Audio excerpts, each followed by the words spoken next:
Welcome to the Let's Talk Data podcast series presented by SAP. Hello, welcome to our Let's Talk Data podcast series. This series is brought to you by SAP experts discussing current topics around data and data management. My name is Ina, and I will be your host for today's podcast. Today's podcast is focused on helping you renovate your data landscape with cloud capabilities, specifically our brand new integrated data lake in SAP HANA Cloud.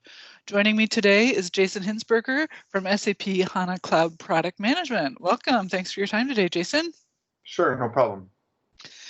Yeah, so the first thing we want to talk about is why should someone add HANA Cloud to their landscape? And there are a few reasons that we talk about initially. Number one, lots of times we end up saying no to the business lines of business all the time because we don't have enough resources, we don't have enough people, and it's too time consuming to stand up a new system.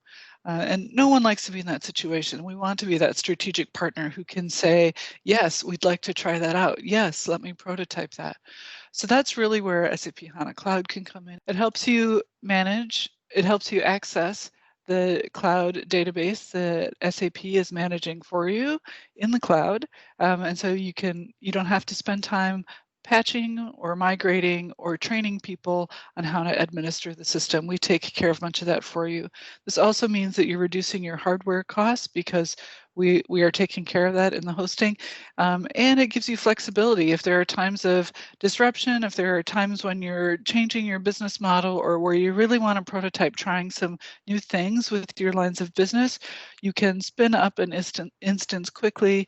You can scale it up and then scale it back down if you don't need it anymore or if you want to roll it into a regular production cycle. So that flexibility in both cost and compute resources is a big one. And all of those things together mean that you'll be able to consume new innovations faster. You won't have to stand up new hardware. You won't have to start a new contract. You won't have to figure out how to install different solutions from different partners. You can use everything that is available to you on SAP HANA Cloud.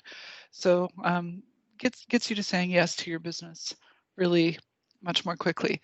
And one of the new innovations that we can use is the integrated data lake. So question to Jason, who is our guru of HANA Cloud data lake capabilities. Can you describe why companies would use the data lake? Are there benefits over a cloud data lake over an on-premises data lake? Sure. So, I mean, we all know that enterprises are gathering more and more data from more and more sources. And you might have heard the expression that data is the new oil. And I think this is true. So gathering data from all kinds of different sources is kind of similar to oil coming in from oil wells in the Middle East or oil rigs in the North Sea or even extracted from the tar sands in Canada. We have data gushing constantly from a variety of sources in a variety of formats, and companies are amassing huge volumes of this data in order to try and generate additional value and additional business insights that will drive the future of their business. However, unlike crude oil, which when you refine it, you consume it and change it into something else, data can be refined repeatedly for different purposes. So you maybe are machine learning to apply machine learning algorithms, but then you might process it again under different circumstances to create new machine learning algorithms. You might be doing aggregations and building dashboards for the CEO office. And all those things are built on top of that same set of data. So companies tend to want to keep that data around, and as a result, they face a constantly increasing budget for infrastructure like hardware, software, and people to store and manage this data on premise. And then, of course, there's a significant amount of waste related to like computational capacity that you have to keep on hand to process the data. And it's sitting there idle when you're not using it because you have to have it in case you do need it. And so this is where the value of the cloud comes in. By storing the data in a cloud-based data lake, companies can take advantage of first of all the cost savings for storage through the economies of scale that the cloud providers bring to the table. And on the compute side of things, cloud native data lakes provide the ability to elastically scale compute based on your workload. So if you're not doing anything with your data lake, you're just storing the data, there's no need to have a bunch of idle processing capacity available. You simply spin up that processing capacity when you need it, you do your work, and then you spin it back down. And that allows you to maintain a tight control over the TCO of this data. That's beautiful, because too many times I think when people try to use a data lake, what they end up doing is dumping data in, losing track of what is in there, losing track of the semantics of that data, and then not really having great ways to pull it out to really feed some of the predictive and machine learning models and really leverage it to make new decisions. So instead, that data lake just gets bigger and bigger and bigger, and also sometimes less and less useful as it gets bigger.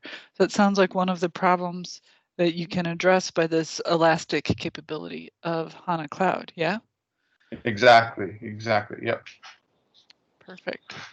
So the other reasons that we talk about SAP HANA Cloud and helping organizations to start their journey to that cloud, we all have these on-premise assets that we've been using since our company started, really, and we want to leverage those as much as we can. We don't want to have to recreate security and recreate methods of accessing the data and recreate training systems. So really being able to use what we learned in on-premises use of HANA into SAP HANA Cloud is a key driver. Secondly, as Jason talked about oil, I'm from Wisconsin, and in Wisconsin we might say data is the new milk, because when you get milk in, you can either make butter, or you can make cream, or you can derive from that and make baked goods as well. There are all these different uses, much like you described, Jason. So, shout out to the Midwest there. But my story there was that you're connecting to all these data points instead of collecting it. You're not trying to bring everything into one master store, which is only perfect at one very little sliver point in time, if even then, that instead you're connecting to that data where it is and sort of using this flexible data fabric to help you understand what and connect to your data landscape. And then the third thing is we're using the SAP Cloud Platform Enterprise Agreement. So if you are an SAP Cloud Platform customer and have an enterprise agreement, you can very easily spin up a instance of SAP HANA Cloud with your extra credits from that environment and get started today. So it's a really great way to just start trying SAP HANA Cloud and databases in the cloud. And the last thing I'll say about that is it's not a version 1.0 product. We've been building on what we have done with HANA over the last 10 years. It has its 10-year birthday today. Lots of great innovations along the way, from setting Guinness World Records to being the first that was, through co-innovation, the first major database optimized for Intel Optane persistent memory. And now this next level of innovation with HANA Cloud. So HANA Cloud is that next level of innovation for HANA. One of the key paths along the way was using the Sybase technology, which we acquired along the way. Jason, can you talk a little bit about how integrated data lake in SAP HANA Cloud, how that uses some of the world-class Sybase capabilities that we had? Yeah, for sure. And you really hit on an important point about HANA Cloud is the core technology that we're building this on is established and mature and proven in the market today.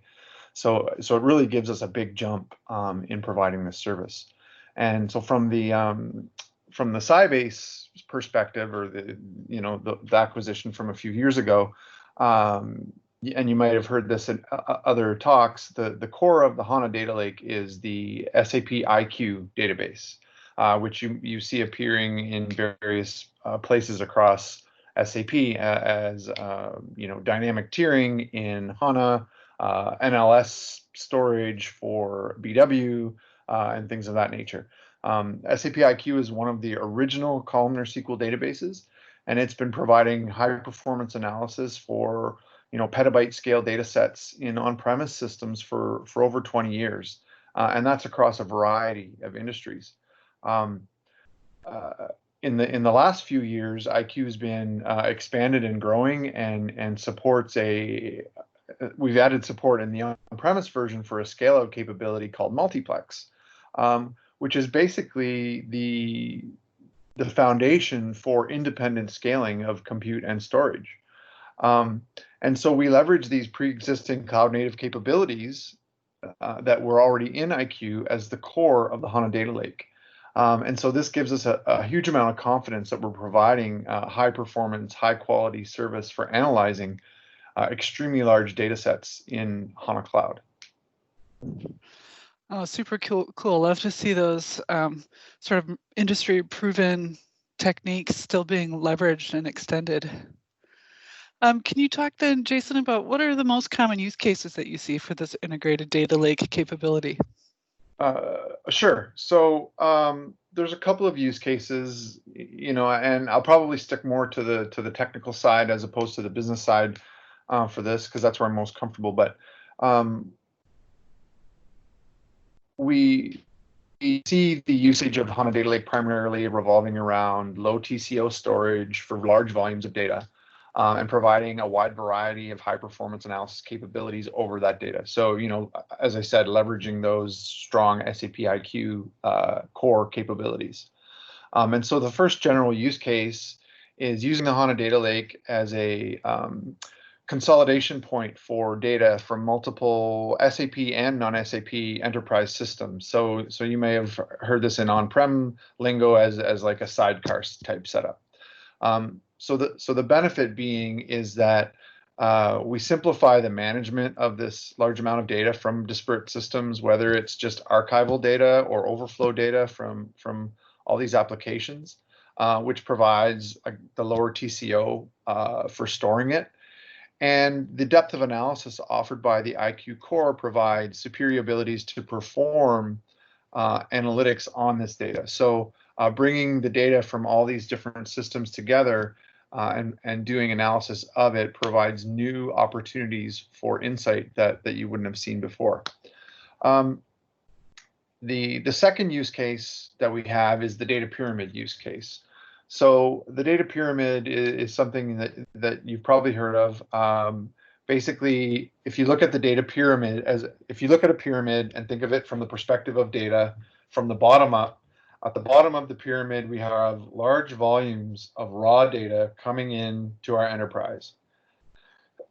This data can then be ingested into the HANA Data Lake, and the HANA Data Lake provides structure and the ability to perform analysis using SQL on this data. So as this analysis begins to refine, reduce, and extract value from the data, so much like taking the oil analogy again, refining the oil, the smaller, more valuable pieces of data that have been identified in the large data set is moved up the pyramid into things like the in-memory HANA database, where it then can be leveraged in real-time reporting and business transaction generation. So for example, taking log data and ingesting that into the data lake, doing some aggregation, and turning that into information that is pushed into HANA and exposed via an operational dashboard in using something like SAP Analytics Cloud. Or on the other side, applying machine learning algorithm against data in the data lake and generating business transactions inside of an SAP application. So that's looking at the data pyramid from the bottom up. If we look at the data pyramid from the top down, where the top of the pyramid has the smallest amount of data, but the data has the most value, we commonly see this data over time, data tends to lose its value. And so in order to decrease the cost of storing this data, but still maintain the ability to query it when required, we move it down the pyramid. So out of the in-memory HANA store and into the HANA Data Lake, where it is cheaper to store the data, but we can still perform complex analysis when required. And the most common example of this type of scenario is the data aging scenario, where over time, data tends to lose value, and so we age it out of the in-memory store into HANA Data Lake. So those are the basic use cases. The consolidation point, and then the data pyramid up and down. And which of those do you think is most common, Jason? Or what do we see most people trying to do? So actually, all three of these things are common discussion points with customers. So, Okay. larger enterprises tend to have lots of different systems and are looking to build this consolidation point for analysis. Mm-hmm. And typically it's probably smaller enterprises who focus more on the data pyramid type use case. So trying to derive value from large volumes of data while controlling costs, basically. Yeah, perfect. So you talked a little bit about scale there. How does the new data lake scale?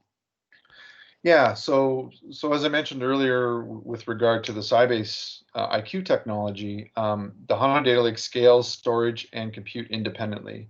So this allows you to realize the cost control benefits that we already talked about. Storage can be grown as required in your data lake, and you can scale your compute up and down as your compute requirements change. So, you may have end of quarter data processing requirements that cause you to want to scale up the amount of compute you have. But there may be certain times of a quarter where you're not using your data lake at all, and you can scale your compute all the way down to 0 if you're not performing any analysis of the data in your data lake. So it is truly elastic, and you are able to do that dynamically via the provisioning interface for HANA Cloud. Ah, fantastic. So what kind of volume or data size does the data lake support then? Yeah, that's a good question. So with our April 2020 release of HANA Cloud, so this is the first release, we support up to 90 terabytes of data in the HANA Data Lake. But I want to remind people that this represents an amount of compressed data. So SAP IQ has a significant investment in development of disk-based compression for data. And so, for example, if you're ingesting CSV data into the HANA Data Lake, CSV raw data, you'll commonly see compression of 10 times or better. Meaning you could store 900 terabytes of raw CSV data in 90 terabytes of data lake storage, for example. And even for compressed formats that are common in big data like Parquet, we typically still see a 2x or better, 2 times or better compression ratio for that data. So while the limit is 90 terabytes, the data lake can support significantly more raw data being stored in it. From the compute side of things, we're currently supporting up to 160 virtual CPUs for the data lake. And of course, the ultimate vision is to provide the ability to store many petabytes of data and apply as much compute as desired, as you want to analyze that data. Now, with SAP IQ on premise today, we can do that. We have customers storing multiple petabytes of data in the SAP IQ database. And so our development team is working hard to expose these capabilities in the HANA Data Lake service as well. Well, in fact, the Guinness World Record that I mentioned earlier, in 2014, the Guinness World Record for the largest data warehouse was HANA and SAP IQ together. So this is yet another good example of HANA and IQ technology together, really bringing up the storage volume. Jason, you touched briefly on with the data pyramid and sort of data tiering. Can you just re-highlight again how the data lake works with the in-memory piece and the native storage extension capabilities? Oh, yeah, sure. I didn't really talk much about NSE, native storage. So HANA Data Lake is an integrated component of HANA Cloud. And the data pyramid use case I talked about sort of illustrates the pattern of usage nicely when we talk about NSE and in-memory and data lake. From that perspective, we think of like our high-value hot data is stored in the in-memory layer. Our warm data is stored in NSE, so supporting slightly larger volumes than the in-memory layer. And then we have large volumes of cold data being stored in the data lake. And of course, all of these sources of data are accessible seamlessly in HANA Cloud. So you only have one connection to HANA Cloud that is able to access data regardless of the layer of the pyramid where it lives. That's pretty fantastic. Any closing thoughts then, Jason, that you want to share with our listeners to inspire them to try the integrated data lake from HANA Cloud? Yeah, so I'm really excited by this HANA Cloud vision and story that we have that we've brought to market. And the data lake as it stands today is awesome. So it brings this mature, high-performance SQL analysis to the cloud with pre-existing cloud-native capabilities. And so, it makes it easy for you to get started and have complete control over your expenditures when you use the service. And of course, as I just said, as an integrated component of HANA Cloud, you have all the access through your HANA tools and your HANA utilities that you're familiar with today to work with the data lake. And this simplifies the learning curve greatly. It's really easy to get started, spin up an instance, try some things, and spin it down when you're done. I'm also really excited for the future of the data lake. The vision we have builds on this strong IQ relational core we have today to enable advanced analysis capabilities over all types of data eventually. So that includes semi-structured data, unstructured data. We'll continue to expand the scale of data lake to support that petabyte volume that we're talking about earlier, and as much compute as you need. So we want to expand the scale of the data lake to support increasing amounts of storage and compute, and bring the ability to dynamically control those capabilities. So, enabling you to provide goalposts and letting the service manage when it needs to scale up and scale down, so that you don't have to always get in there as an administrator and change the provisioning manually. Of course, continued integration with HANA is going to also bring advanced capabilities like dynamic data movement between the layers of the data pyramid and bring that data pyramid story truly to life. And then the last thing I just wanted to say is the data lake alone is really only part of the HANA Cloud story. The stack of HANA Cloud, SAP Analytics Cloud, Data Warehouse Cloud, and Data Intelligence, as they become more and more tightly integrated, provides really an unmatched platform for any refinement, analysis, and orchestration of data processing requirements that you might have across your enterprise. And I haven't really seen this from any of the other vendors we have in the market today. And so, I'm excited about the future. So yeah, really better together with all of those solutions being more and more integrated over time and sharing common capabilities across each other. They all get better and raise the bar. Very nice. Well, I just want to close with the top takeaway that I learned today was really how easy it is to get started by spinning up a HANA Cloud instance and dynamically adjusting how big you want your data lake to be. And when you're done playing with it, or if you're ready to move out of production and try something else, you can spin the instance down very easily. So that's pretty cool. I just wanted to, give again a shout out to SAP HANA on its 10-year birthday today. HANA Cloud remains an evolution of that platform. You'll see a lot of investment in that going forward. And if you want to learn more, you can head to sap.com/HANA Cloud. We look forward to seeing you on the next Let's Talk Data podcast. Thanks, Jason. Thank you.